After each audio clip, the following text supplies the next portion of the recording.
రుక్మిణీదేవి అడిగిన ప్రశ్నకి కృష్ణుడి కళ్ళల్లో నీరు వచ్చి జవాబు చెప్పలేకపోయాడు అని మీకు తెలుసా?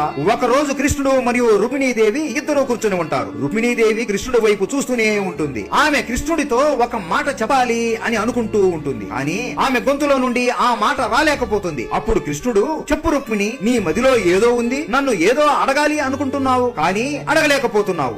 ఏదైనా పర్వాలేదు చెప్పు అని అంటాడు. అప్పుడు రుక్మిణి నవ్వుతూ కళ్ళలో నుండి నీళ్లు వస్తూ, ప్రభు, నేను మిమ్మల్ని ఎంతో ప్రేమిస్తున్నాను. నా ప్రతి ఊహల్లోనూ మీరే ఉంటారు. కానీ నాకు ఎందుకో మీ భార్య కన్నా మీ ప్రియురాలుగా ఉంటే బాగుండు అని అనిపిస్తుంది అని అంటుంది. కృష్ణుడు నవ్వుతూ, నువ్వు నా సఖివి రుక్మిణి. నేను నా ప్రియురాలు అయిన రాధని వివాహం చేసుకోలేకపోయాను. నేను నిన్ను పెళ్లి చేసుకున్నాను. నేను నీతో జీవితాంతం గడుపుతాను కదా అని అంటాడు. రుక్మిణీదేవి, అలా కాదు స్వామి, భార్యాభర్తల బంధం ఎంత బాగున్నా కూడా ఈ లోకం ప్రియురాలనే గుర్తు పెట్టుకుంటుంది. కృష్ణ అనే పేరులో రుక్మిణి అనే పేరు